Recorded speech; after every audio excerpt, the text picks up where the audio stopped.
Bonjour et bienvenue sur Podcom, le podcast des étudiants du master marketing, vente, parcours, communication de l'université de Reims-Champagne-Ardenne. Aujourd'hui, je suis avec Cielo Bonjour. et moi-même, Justine. Bonjour à tous. Aujourd'hui, on va parler de l'alternance dans cet épisode et pour cette occasion, on a deux invités très importants pour nous. On a Lou Pereira Bonjour. et on a Kendall Ewars. C'est ça, bonjour. On a quelques questions pour vous pour tout ce qui concerne l'alternance, le avant, l'après et comment ça se passe pour vous de votre côté. On a Kendall qui c'est la partie de l'université et on a Lou qui le vit comme une étudiante alternante aujourd'hui. Et donc, on aimerait commencer ce podcast par une petite présentation. Donc, Kendall, je vais te demander de te présenter. Qu'est-ce que tu fais? Qui es-tu? Alors moi, je m'appelle Kendall Edwards et je suis gestionnaire en formation continue et alternance avec une casquette de chargé dans la mesure où j'accompagne les étudiants en devenir dans leur projet de formation. Merci, Kendall. Et toi, Lou? Je m'appelle Lou Pereira et je suis étudiante en première année de master marketing, vente, parcours, communication. Je suis également alternante à l'université de Reims. On est tous à l'université, c'est bien, on aime bien l'URCA. Concernant la recherche, c'est quelque chose qu'on entend tout le temps parler, c'est quelque chose qui, euh, qui inquiète beaucoup d'étudiants pour retrouver une alternance. Et du coup, on voulait savoir, Lou, dans le marché de l'alternance en communication, on sait très bien que c'est très concurrentiel. Quelle a été ta stratégie pour ton CV au moment de la recherche? Comment tu as fait? Est-ce que tu as quelques tips à donner? Moi, j'ai pas vraiment eu de stratégie. J'ai eu beaucoup de refus, comme beaucoup d'étudiants. Comme tu l'as dit, c'est hyper dur de trouver une alternance.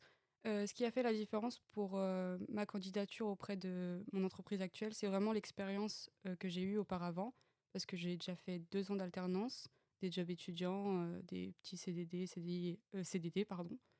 Et c'est ce qui a vraiment fait la différence auprès de mon entreprise, c'est le fait que j'ai déjà eu une expérience précédente avant de commencer cette nouvelle alternance.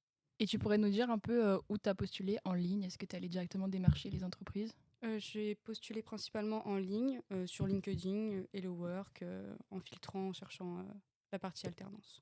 Et tu as eu un peu, t'as fait combien de candidatures à peu près? Tu te souviens? À peu près une vingtaine, je dirais. Et tu as eu plusieurs entretiens ou directement tu es tombé sur leur cas et...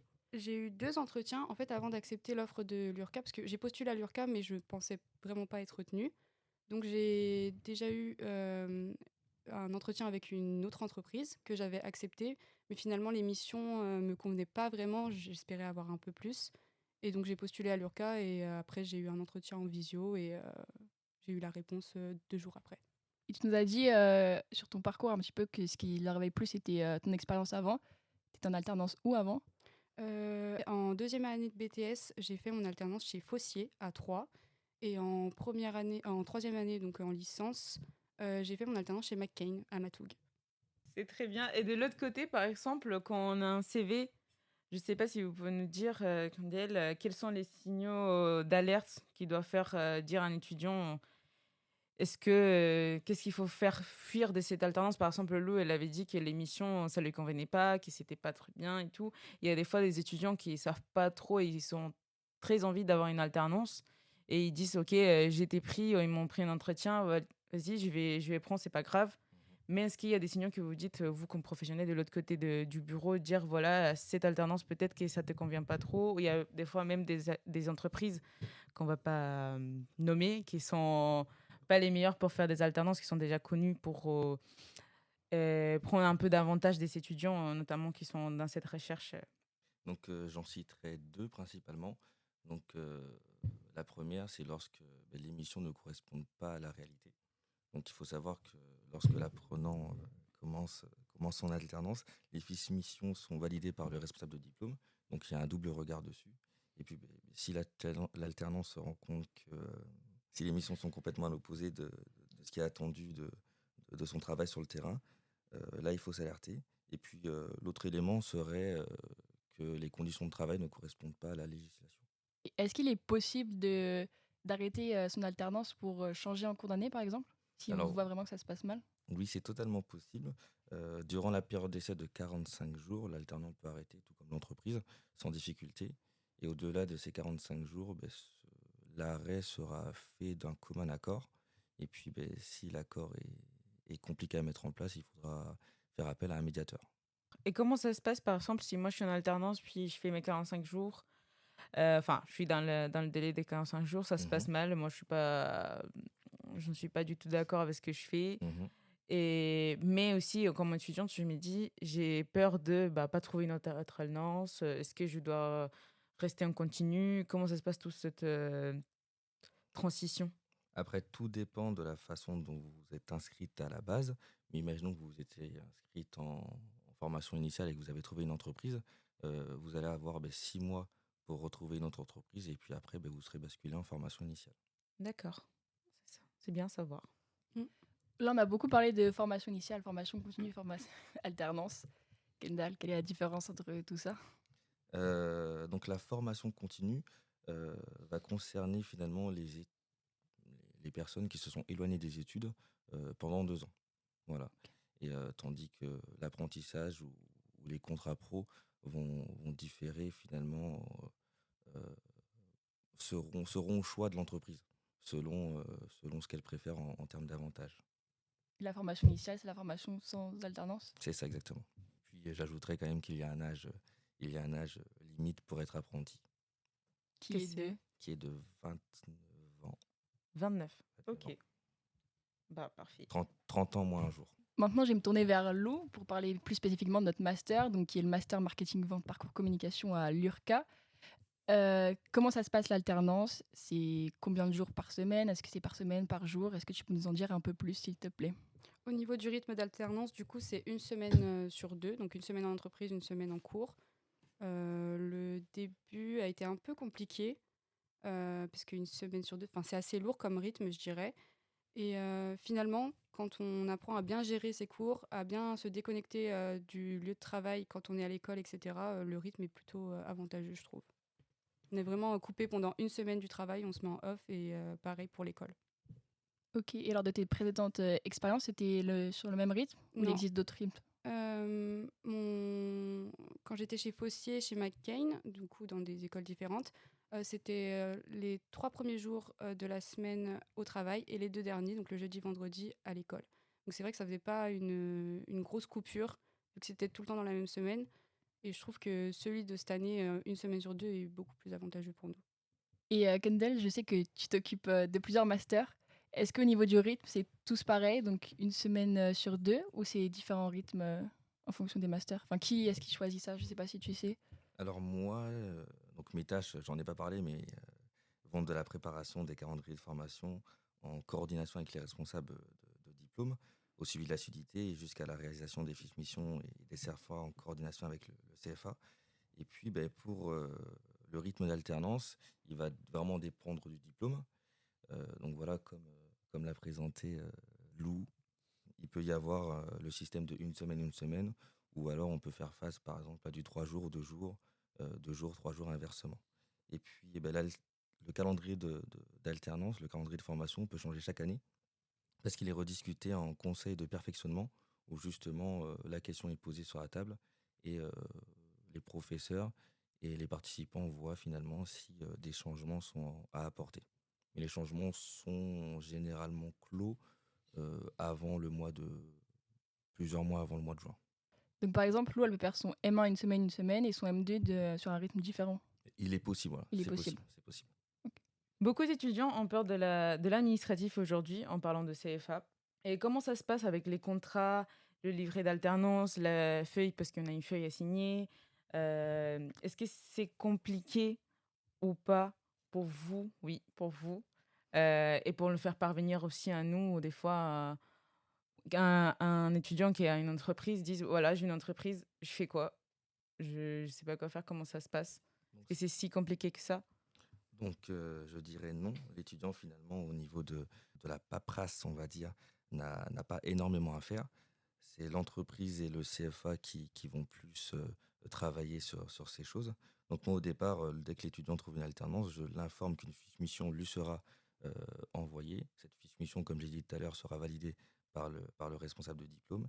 Et à partir de ce moment-là, le CFA prend le relais en, en échangeant avec l'entreprise, en envoyant des liens qui vont participer à la mise en place du contrat en lui-même. Et Lou, comment t'as fait, toi, du coup, on a déjà parlé de comment tu as trouvé ton alternance, mais comment tu t'es inscrite dans ce master? Est-ce que c'était vraiment un choix? Tu voulais vraiment faire ce master-là pour faire aussi de l'alternance? Je me doute que tu as utilisé la plateforme Mon Master, mais comment ça s'est passé pour toi à ce niveau-là? J'ai postulé du coup sur mon master dans le même master, mais dans 2 parcours différents. Donc, un à Reims, donc qui est le parcours communication, et un à Troyes. Et ce que je voulais vraiment faire, c'était la communication. Donc, quand j'ai été prise à la communication, j'ai directement accepté. Après, via mon master, j'ai directement eu ma fiche mission que j'ai fait remplir par mon entreprise. Je l'ai remis sur mon master.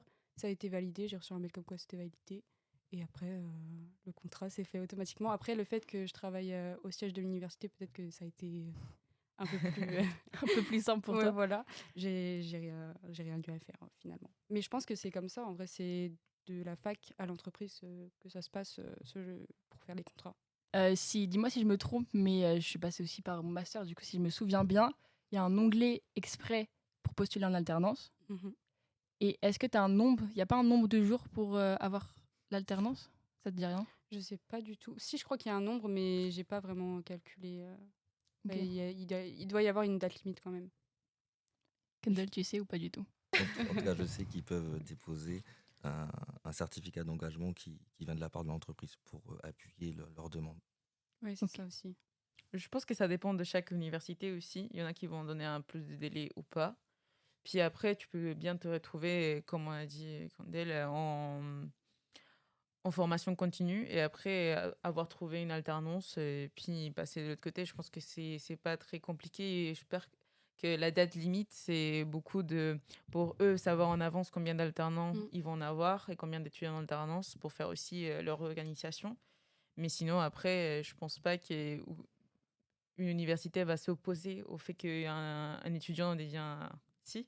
Ouais, je sais pas. Non, je vais juste ajouter que si l'étudiant est inscrit en alternance directement, Mhm. il aura jusqu'à, on va dire, avant début décembre, vraiment les premières semaines de décembre, pour trouver une alternance. Ok. Ah, d'accord. Donc il y a bien une petite limite Voilà. à respecter. Donc maintenant que l'étudiant a enfin son master et son alternance, on vous le souhaite. En plus, mon master, la plateforme ouvre bientôt. Il y a une question que tous les alternants se posent. Est-ce que la présence en cours est obligatoire? Alors, la Ou est-ce présence qu'on en... peut négocier avec toi un petit peu? Alors, non, Aujourd'hui, c'est ce la n'est pas raison pour possible. laquelle on est ici. D'accord, pour m'acheter. Alors, Est-ce oui, qu'on c'est peut sécher les cours? donc, oui, c'est une obligation. Donc, qu'il soit en entreprise ou à l'école, l'étudiant se doit de faire acte de présence. Tout d'abord parce qu'il respectera son contrat et l'Opcommerce pourrait, en fonction du coup du respect de ses engagements, euh, refuser sa part de financement à la formation auprès de l'entreprise. D'accord. Donc c'est un risque à Et prendre. oui, c'est des risques qu'on prend Bah, tous les jours, c'est de après, la dans vie. certaines entreprises, s'ils voient qu'on loupe les cours, ils les enlèvent Oui, directement de la fiche de paye. Dans tous Donc les cas, bon. voilà. ça dépend. Je connais, il y a des entreprises qui justement vont le voir. Par exemple, Lou, elle est déjà à l'université, donc c'est très facile de Je suis grillée. retrouver. C'est très facile de te retrouver, de toute façon. Mais il y a des autres entreprises, par exemple, aujourd'hui à l'URCA, nous, on signe une feuille et on a un suivi. Je connais des autres personnes c'est plutôt juste l'assistance, la présence en cours quand il y a le prof qui fait l'appel. Et il y a des autres alternants qui n'y vont pas et l'employeur ne fait pas attention, ni l'administration ne fait pas attention. Donc, des fois, ils ont la chance, entre guillemets, de pouvoir rien faire. Mais normalement, à l'URCA, c'est très bien suivi. Comme ça, on est tous bien cadrés. Mais par exemple, Lou, toi tu dois être là tout le temps à l'URCA et aussi en cours. Comment tu fais pour gérer la fatigue, tous les gros dossiers d'entreprise que tu dois faire et aussi les présentations qu'on a en communication, par exemple, parce que tu t'arrêtes jamais, du coup. Tu as juste samedi, dimanche pour te reposer, mais aussi il faut faire les devoirs. Comment tu fais pour être si parfaite? Après, moi, j'ai beaucoup de chance dans mon entreprise quand c'est pas le rush et que j'ai pas beaucoup de dossiers à gérer. Mon tuteur me laisse travailler mes cours, donc ce qui est super avantageux parce que c'est vrai que seulement le week-end, faut pas oublier qu'on a également notre propre vie en dehors de la vie étudiante et de la vie d'alternant. Donc moi, j'ai vraiment de la chance sur ça que mon tuteur soit OK pour que je travaille certains cours. Après, pareil pour le fait que j'ai des gros dossiers à gérer au travail. mon entreprise sait que quand je suis à l'école, je suis à l'école et je ne suis pas là pour répondre aux mails, au téléphone ou quoi que ce soit, en cas d'urgence, ou sinon je préviens mon tuteur que il faut répondre à certains mails et il le fera à ma place. Ils savent vraiment qu'il y a une coupure entre les deux. Et je crois que j'avais entendu quelque chose comme quoi vous avez 5 jours de congé pour réviser les contrôles. Comment ça se passe les congés quand tu es en alternance? En alternance, on a le même nombre de congés que chaque personne dans l'entreprise. On a 5 semaines euh, à poser comme tous les salariés. Et on a également 5 jours à poser quand on veut. C'est soit la première année, soit la deuxième année. Euh, donc il y a 5 jours de révision euh, qui peuvent être posés sur l'année diplômante Donc et c'est la c'est deuxième dans le année. mois qui précède les épreuves. Ok. Donc ça, tu le poses, tu poses tes 5 jours. Soit on les pose un peu éparpillés, ou soit on prend les 5 jours d'un seul coup. C'est Je crois ça, qu'il n'y ouais. a pas de règle sur ça. Et c'est tout. Juste, on n'a pas besoin de les enlever de nos 5 semaines. C'est 5 jours pour réviser. Mais donc, si j'ai bien compris, genre, c'est quand on a des examens, enfin, pendant la période d'examen, ou peu importe. Imaginons que voilà, vous avez votre soutenance au mois de juin. Mhm. Les 5 jours pourront être pris en M2 au mois de mai. D'accord. Mm. Parce que je connais que les alternants qui font des 5 jours des révisions, pas à l'URCA, mais en général, mais ils sont même pas sont pas en examen. Et voilà, Donc, Parce que c'est mal géré, à mon avis, dans leurs entreprises peut-être ou que dans c'est mal leurs écoles. contrôlé. Ouais. il faut être à l'URCA. Mais du coup, c'est quand même un système qui est vraiment pensé pour les étudiants. C'est vraiment Oui. cool à ce niveau-là. C'est pour que vous puissiez réussir, quoi. Mm. Et maintenant, on va peut-être un peu parler de la question un peu tabou. Je sais qu'en France, c'est un peu tabou. Tout ce qui est rémunération. C'est important. Kendall, est-ce que tu t'y connais là-dedans? Est-ce que c'est toi qui gères ça ou pas du tout? Donc c'est plus le CFA qui sera en lien avec l'entreprise. Mais la rémunération, elle se base en pourcentage du SMIC, suivant l'âge de l'apprenti et, euh, et de la branche dans laquelle il est. Voilà. Maintenant, après, selon les conventions collectives, selon l'entreprise, Mhm. l'entreprise peut décider de payer beaucoup plus la personne ou plus la personne, quoi. Mais il y a un minimum à respecter. Est-ce que ça compte aussi, en fait, c'est l'âge, mais aussi combien d'années d'alternance ils ont eu auparavant, ou ça n'a rien à voir? Euh, il me semble que suivant si vous êtes dans la même entreprise pendant 2 à 3 années, le salaire est censé Augmenter? augmenter. Et tout à l'heure, tu nous as dit qu'il y avait un âge maximum. Est-ce qu'il y a un âge minimum? Normalement, il me semble que c'est 16 ans. Ok. Et donc, pour la rémunération, Lou, est-ce que tu penses que l'alternance apporte une autonomie financière réelle? Est-ce que c'est là à modifier, par exemple, ta manière d'envisager et les études, ton investissement dans le master? Ça a changé quelque chose pour toi?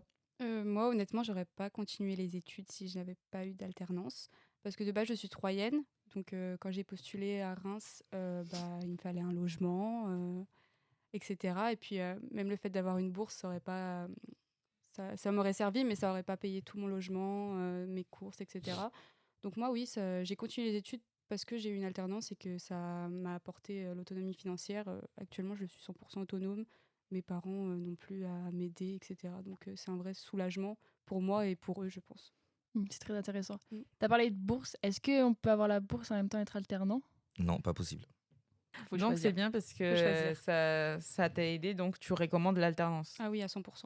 À 100%. Moi, mais même, j'ai fait ma première année de BTS du coup en initiale et en deuxième année, je suis partie en alternance parce que c'est beaucoup plus intéressant d'être également sur le terrain. En fait, on met vraiment en pratique ce qu'on apprend en cours sur le terrain en entreprise. Et puis, ça fait de l'expérience et c'est ce qui changera tout à la fin de votre master quand vous allez sortir de là diplômé. L'expérience sur le CV, c'est très important. Est-ce que ce que tu apprends en cours, tu le appliques vraiment à ton alternance, dans ta vie quotidienne, dans les bureaux? Il y a certaines matières en vrai que j'utilise pour mon alternance, euh, mais pas toutes. Mais il y en a qui m'aident beaucoup au sein de mon alternance. Et alors, de l'autre côté, par exemple, il y a Lou qui a dit qu'elle recommande l'alternance. Vous, est-ce que Kandel, vous recommandez l'alternance? Sachant que, oui, vous travaillez pour l'université, mais votre expérience, peut-être que vous étiez en alternance avant, pendant que votre formation ou pas. Ah oui, c'est quelque chose que j'aimerais bien savoir. Oui. Est-ce que vous avez fait de l'alternance? Alors, on va dire oui et non. Donc, quand j'étais en BTS, non. Même si en deuxième année, l'entreprise dans laquelle j'effectuais mon stage m'avait proposé la chose. Mais dans mon autre diplôme, Bac+2 formateur professionnel d'adulte, je l'ai réalisé en AFEST, donc action de formation en situation de travail, où j'étais en entreprise tout en préparant mon diplôme. Et donc oui, je recommande l'alternance, pas parce que je travaille ici, mais parce que je suis honnête. Et l'alternance, ça vous permet finalement de rencontrer pas mal de situations auxquelles vous aurez peut-être pas eu à faire face simplement sur la base des cours. Et puis, comme le disait Lou, mais sur le marché du travail, ça, vous avez plus de valeur que quelqu'un qui a réalisé un stage, peu importe, peu importe lequel. Et même, si je peux rajouter, sur le point où vous n'êtes pas vraiment scolaire, l'alternance, ça vous aide énormément. Parce que du coup, ça vous fait une coupure et vous pratiquez, bah, comme je l'ai dit, ce que vous apprenez en cours, sur le terrain. Donc même si vous n'êtes pas trop scolaire, ça peut forcément vous aider. Et tu dis que tu appliques, sur le terrain ce que tu vois en cours, mais Mmh. est-ce que l'inverse aussi, ça va dans l'autre sens? Ah Est-ce oui, que ce bien que tu fais sûr. sur le terrain, tu peux le Oui. réutiliser en cours, par exemple? Ça, par contre, je trouve que c'est encore plus dans ce sens-là. Le fait que j'apprenne énormément de choses au travail et que je suis dans la vie active, là-bas, bah oui, oui, genre pour certaines études de cas, des oraux et cetera, il y a l'expérience au travail qui fait qu'on peut rajouter, plus de choses, je pense. On peut réutiliser notre travail. Moi, je le Mmh. fais beaucoup. Oui. Oui aussi. Oui. Je réutilise tous mes templates pour les travails en cours. On va bientôt arriver à la fin. Parce qu'on vous l'a pas dit, mais Cielo, ma co-hôte, est aussi en alternance. Je pense qu'on a compris avec tout le Ouais, au cas où, je l'ai dit à la fin. Oui, effectivement, je suis alternante aussi. C'est pour ça que je souris à chaque fois et j'ai des petites questions par-ci, par-là. Comment t'as vécu ton alternance? Et toi, t'as une histoire assez spéciale, c'est que de mémoire, tu ne connaissais pas trop l'alternance, t'es arrivé dans le diplôme et t'as dit au bout d'une semaine, je veux absolument faire de l'alternance. Oui, c'est vrai.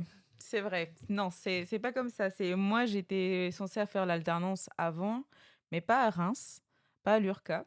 Et puis, justement, cette deadline qu'on nous donne à chaque fois sur mon master, j'ai trop stressé et j'ai refusé. Je dis, bah, je vais aller en continu, c'est pas grave.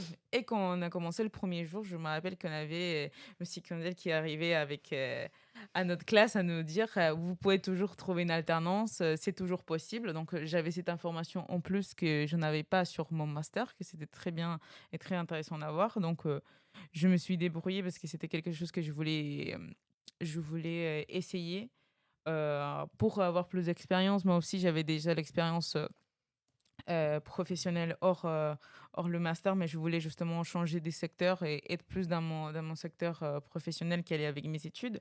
Donc, heureusement, j'ai trouvé une alternance et ça se passe bien. Et ça va être très bien comme alternance. Moi aussi, je recommande l'alternance. Ça te permet d'avoir des autres valeurs en plus, de voir la vie d'une façon différente. Et aussi les études. Je pense que ça t'apporte beaucoup de responsabilités aussi. Et ta vision change, notamment comment c'est au bureau, ta vie professionnelle. Mmh. Tu te rends compte quand c'est vraiment dans les bureaux, c'est la réalité, c'est pas ce qu'on nous dit des fois en cours. Donc, c'est pas mal, c'est pas mal. Donc, on vous encourage à tous à chercher l'alternance et on vous Ne souhaite bon stressez courage pas comme aussi. Cielo, vous avez le temps. Vous avez le temps, c'est vrai. Et donc, Je pense qu'on pourrait un peu finir cet épisode mm, par donner des conseils, si vous avez des conseils pour les futurs alternants. J'encouragerais les étudiants à travailler peut-être sur leur procrastination, dans le sens où l'alternance et les cours, c'est quelque chose qui peut être assez lourd par moment. Et donc le fait de respecter ses propres deadlines et de réaliser le travail universitaire qu'on nous confie le plus vite possible, nous permet finalement tout au long de l'année d'avoir un esprit assez reposé. Bah, moi, je dis foncez pour l'alternance. Je pense que c'est la meilleure chose à faire, quand on veut continuer ses études. Ça apporte énormément de choses. Ça permet, oui, de trier, de revoir ses priorités et cetera, au niveau des cours, du travail. Il faut pas avoir peur, de se dire, je vais pas me lancer là-dedans parce que je vais jamais trouver d'alternance». Moi, je crois que j'ai trouvé mon alternance très tard, enfin très tard. Pour moi, personnellement, je l'ai trouvé fin juillet. Je trouvais ça tard parce que moi, il fallait que je trouve un appartement, également à Mm. Reims. Mais faut pas avoir peur, on trouve pas forcément son alternance, en février ou en mars, c'est qu'un mythe. Donc moi, je dis foncez, c'est la meilleure chose à faire. Vous êtes indépendant, indépendant financièrement et on voit vraiment, la vraie vie de l'autre côté, dans les bureaux, comment ça se passe. Et c'est top et ça ramène de l'expérience. Vous pourrez rajouter une case sur votre LinkedIn. Oui, exactement. Oui, LinkedIn, très important. Moi, un conseil que je donnerais aux étudiants, après, moi, c'est beaucoup ma personnalité. Organisez-vous. Je suis très dans l'organisation, Justine le sait. Elle adore Notion. J'adore Notion, j'adore tous les tableaux, j'ai bien écrit tout ce que je dois faire de ma vie. Donc, mais organisez-vous pour avoir le temps de tout. Comme ce qu'on a dit Lou tout à l'heure, il faut avoir aussi une vie. On est des étudiants, on a une vie étudiante à côté. Et on a des loisirs aussi. Et profiter de la vie aussi, ça fait partie. Donc, organisez-vous pour avoir le temps de tout parce que c'est possible. C'est vraiment possible de pouvoir s'organiser et avoir le temps de faire les études, de réussir les études, de réussir dans l'alternance et aussi avoir une vie à côté. Donc, il ne faut pas avoir peur par rapport à ça et vraiment juste se lancer. Il ne faut pas se décourager aux premières semaines. Ça va être dur, ça va prendre du temps. Faut pas écouter les autres personnes, faut pas aller sur TikTok non plus, ni les réseaux sociaux en disant oui, mon alternance ça se passe mal et tout, parce qu'après, malheureusement, on va pas y arriver. Faut vraiment se concentrer en ce que nous on veut et pas écouter les autres personnes non plus. Mais écoutez ce podcast. Écoutez Connell. Dites-nous. Je voulais juste ajouter que ça permet, mine de rien, de cotiser pour la retraite. Oui, également. Moi, j'aurais un dernier point. Enfin, je vois un peu tout ça du regard de l'extérieur parce que je ne suis pas en alternance. Mais ce que je vois et ce que je voulais vraiment te remercier pour ça, Kendall, c'est que tu as l'air très présent. On a souvent cette image de l'université publique où l'administration, c'est très compliqué, on ne répond pas, on se bataille pour avoir des réponses aux mails. Enfin, nous, on a vraiment vécu comme ça notre licence. Du coup, je ne sais pas si c'était le métier que tu avais envie de faire depuis très longtemps, etc. Mais en tout cas, c'est un métier que tu as l'air de l'extérieur de te faire très bien et je voulais te remercier. Enfin, je ne sais pas ce que les alternantes en pensent, mais d'être aussi présent. Enfin, moi, c'est vraiment le regard que j'ai de l'extérieur, que tu es là, même d'avoir accepté de venir ici. Tu es vraiment là et présent. Déjà, merci, c'est gentil. Après, oui, moi, j'ai toujours voulu travailler dans un domaine assez social. Donc là, mine de rien, dans mes tâches, je suis quand même face au public. Et puis, bon, les étudiants et les étudiantes le voient, j'essaie de retenir tous les prénoms. Oui, il connaît tous les prénoms par cœur de tous les alternances, c'est incroyable. J'essaie de retenir tous les prénoms et puis discuter aussi avec eux, voir comment ça se passe. Et puis c'est une culture, les échanges, et puis ça enrichit en tout cas un poste de travail. Parce que je me souviens d'un jour, Cielo qui me dit « Tu te rends pas compte, il m'a amené ma feuille jusque dans ma classe. » Oui, c'est vrai. Ça m'a marqué au début d'année. J'avais oublié ma feuille et j'ai dit oui, est-ce que je peux aller la chercher à quelle heure? Il m'a dit non, mais j'y vais. Je te dis mais non, vous inquiétez pas, moi je peux y aller. Je me souvenais trop. Et il est arrivé dans le cours et tout, il nous a trouvés, il m'a donné ma feuille. Merci beaucoup pour tout le travail que vous faites pour nous, pour tous les alternants d'ailleurs, qu'on n'est pas. On est beaucoup quand même. Je vois le tableau bien rempli et vous connaissez tous et la vie un peu de tous. Donc, c'est très cool de savoir qu'il y a une personne derrière, comme a dit Justine. Donc, si vous venez dans notre master en alternance, vous ne serez pas tout seul. Voilà. Oui. Exactement. Merci beaucoup. Merci à vous. Merci d'avoir accepté l'invitation. J'espère que vous avez profité un petit peu de cette expérience de podcast, que ça vous a plu. Si ça vous a plu, on vous appellera à plusieurs reprises. Pas de souci. D'accord, merci. Et voilà, notre podcast touche à sa fin. Nous aimerions remercier Intercampus pour le prêt du matériel et de la salle, ainsi que l'UFR SESG, sans qui ce projet n'aurait pas pu voir le jour. Et bien sûr, merci à Karen et à Sarah pour le réglage du son. Et enfin, merci à vous de nous avoir écoutés.